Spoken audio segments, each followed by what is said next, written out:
Le Christ est ressuscité. Chers amis, bonjour. C'est avec beaucoup de joie qu'aujourd'hui de nouveau, nous allons prier avec la parole de Dieu. Je suis en plein centre de Chicago et comme vous voyez à ma gauche, Willis Tower. Et donc c'est le plus grand tour des États-Unis qui est là à Chicago. Et donc toute la ville en mouvement, l'hôtel des congrès. En fait, devant moi là, il y a le lac, le grand lac de Chicago. Alors, si tu es prêt, je vais vous faire voir tout autour et ensuite nous allons commencer à prier avec force et puissance la parole de Dieu. Amen. Voilà, là vous voyez les personnes qui sont là. C'est vraiment un lieu de tourisme très fort. Nous sommes là devant la grande fontaine de Chicago. Vous voyez bien. Voilà, c'est un grand jardin avec toute la ville qui est là, tout autour. C'est vraiment une vue extraordinaire.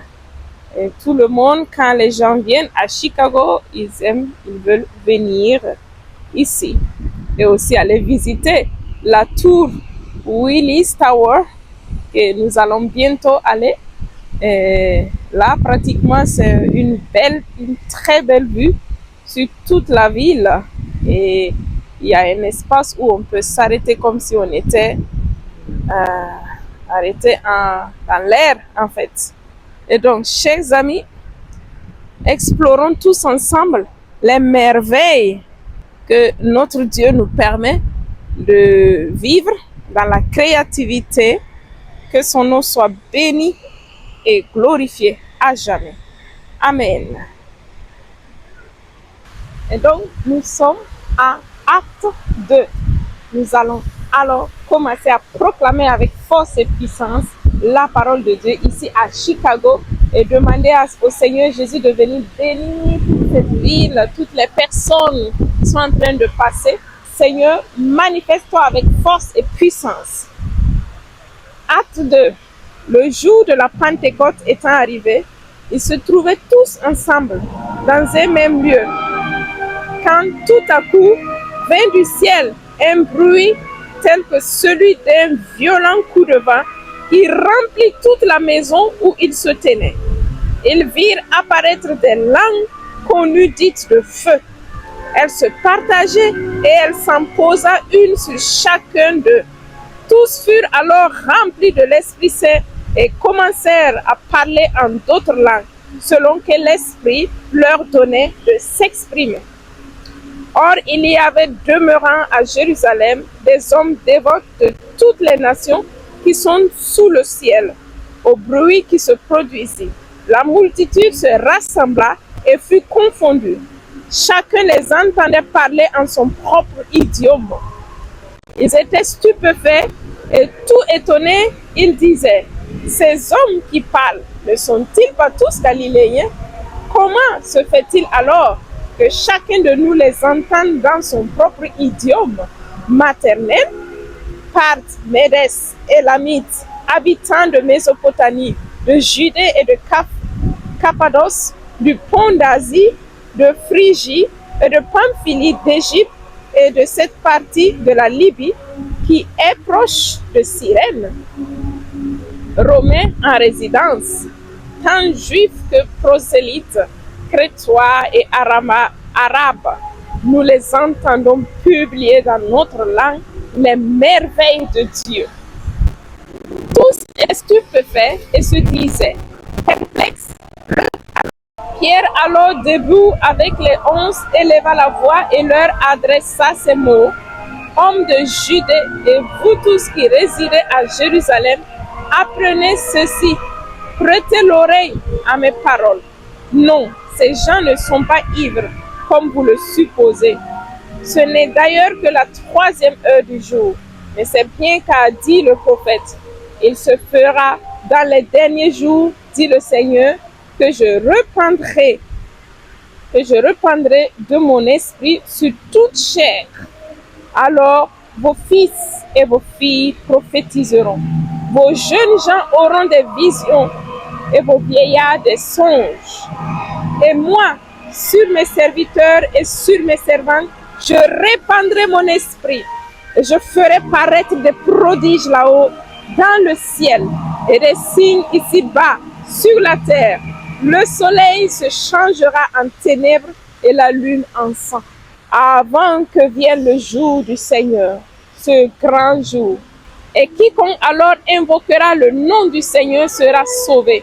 Hommes d'Israël, écoutez ces paroles.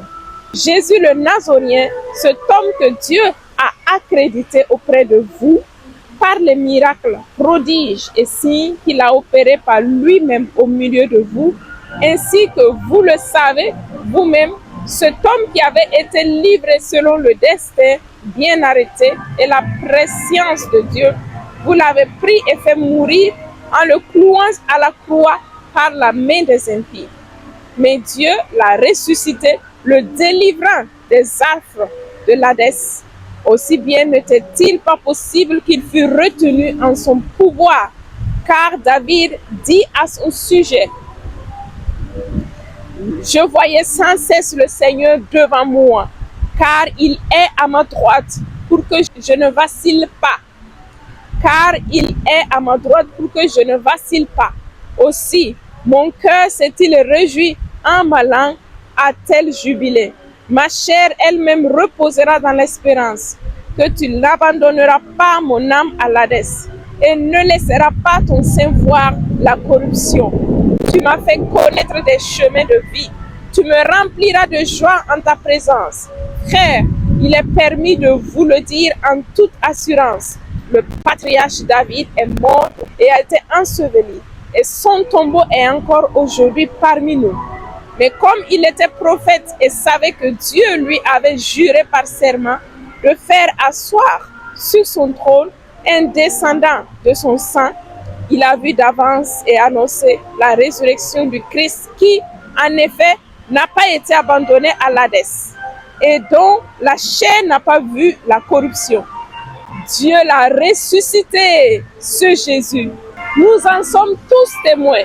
Et maintenant, exalté par la droite de Dieu, il a reçu du Père l'Esprit Saint, objet de la promesse, et l'a répandu. C'est là ce que vous voyez et entendez, car David, lui, n'est pas monté aux cieux.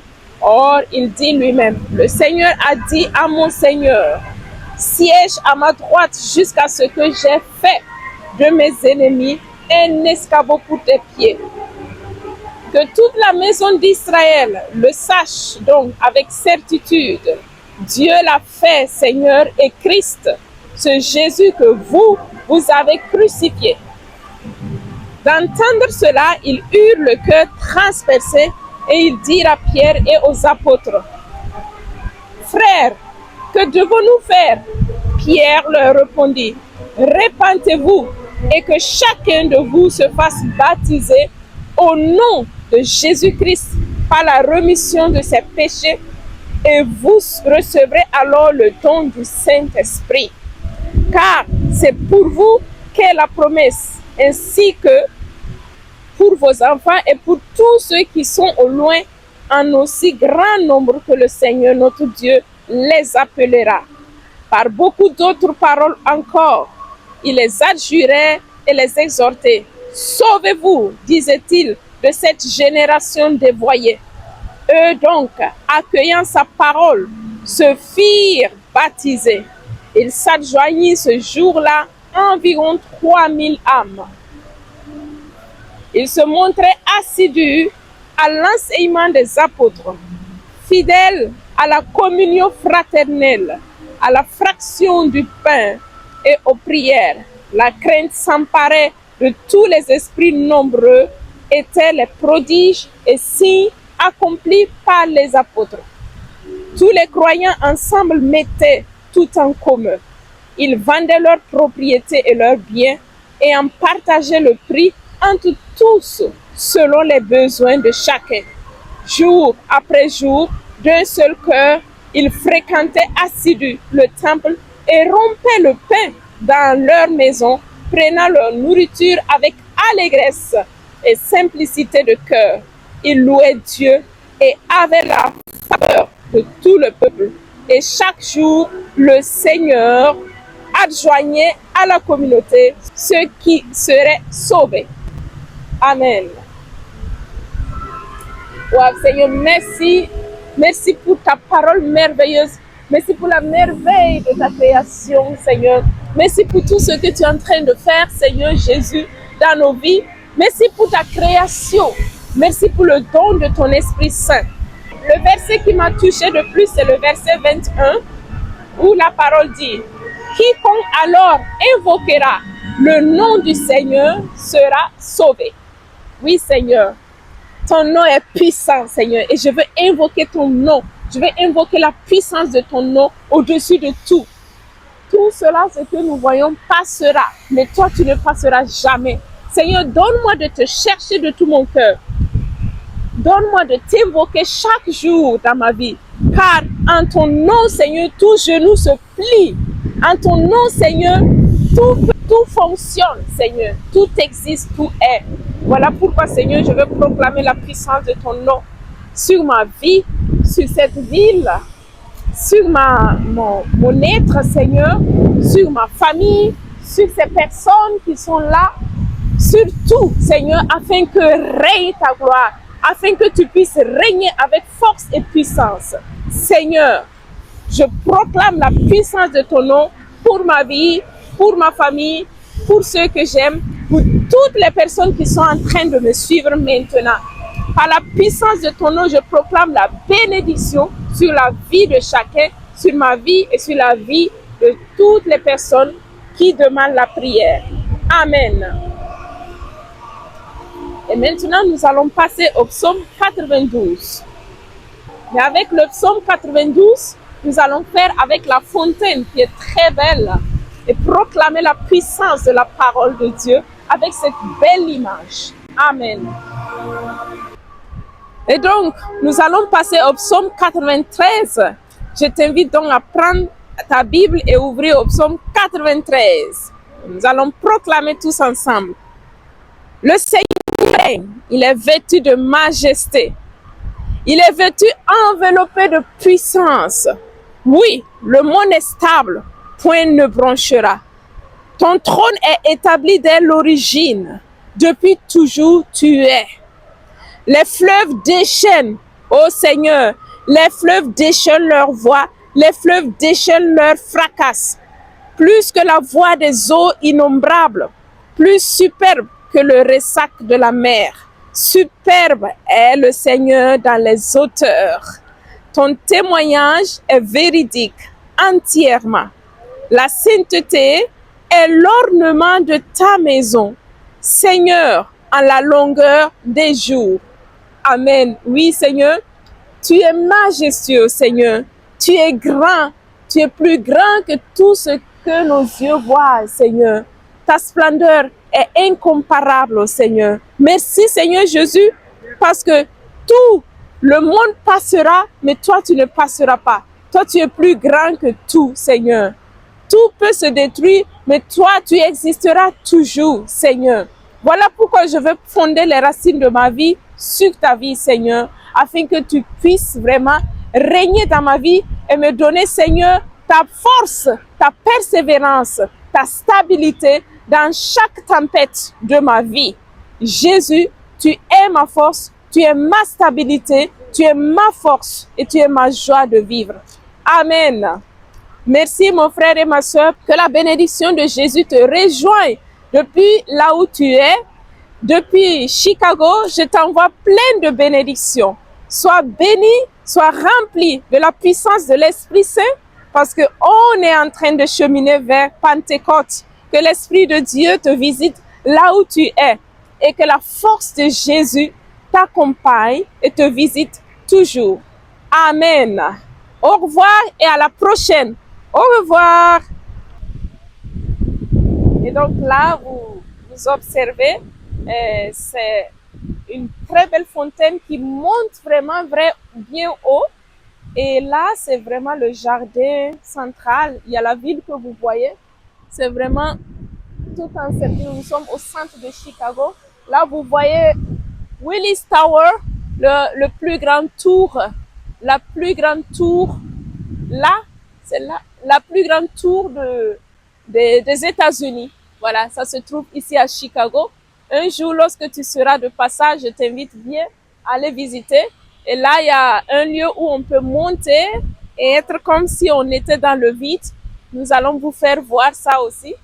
Et toute la ville qui est tout autour, là, on a l'hôtel des congrès, toute la ville de Chicago, là. Et nous bénissons cette ville. Nous bénissons cette ville au nom de Jésus. Seigneur, que ta bénédiction descende et remplisse ces lieux. Amen. Amen. Amen. Voilà. Merci bien, chers frères et sœurs, et à la prochaine.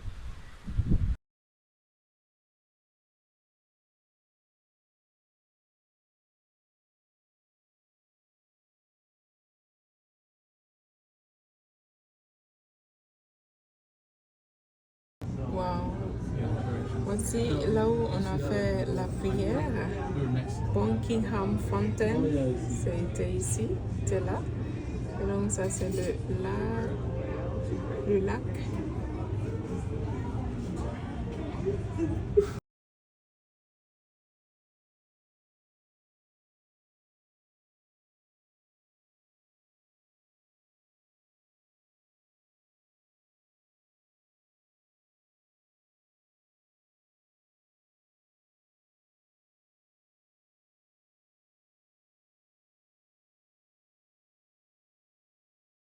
Là, nous sommes au sommet de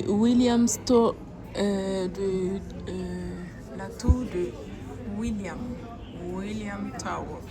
Et ça, c'est une très belle vue sur le lac.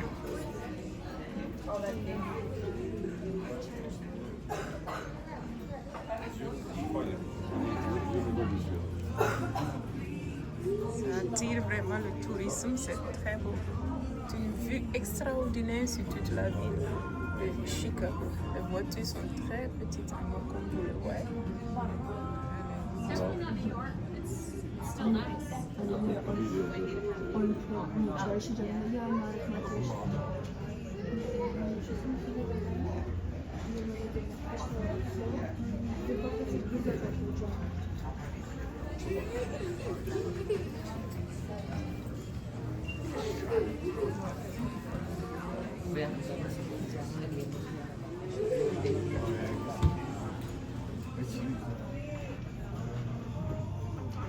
Oh, this is it, Ace. This is the actual place. Oh yeah, the restaurant. It's probably cool over there, bro. Wow. Voici là où on a fait la prière. Buckingham Fountain, c'était ici, c'était là. Et donc ça c'est le lac.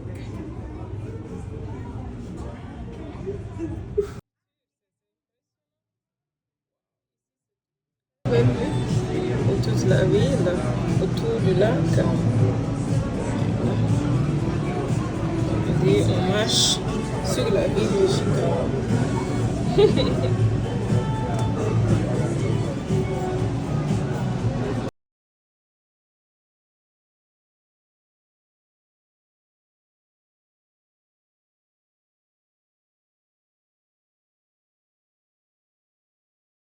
Chicago la nuit, c'est magnifique. Wow, la ville est vraiment merveilleuse. Ça, c'est une chance. On a été visiter.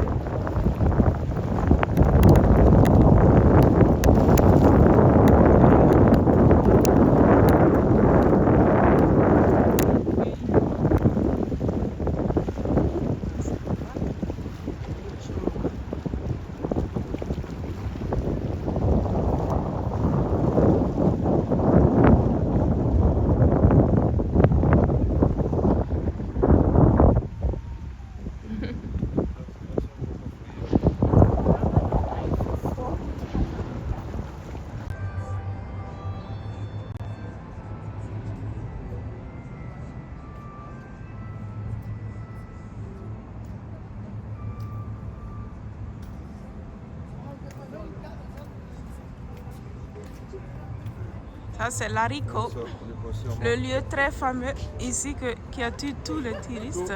¿Qué días llevamos ahora?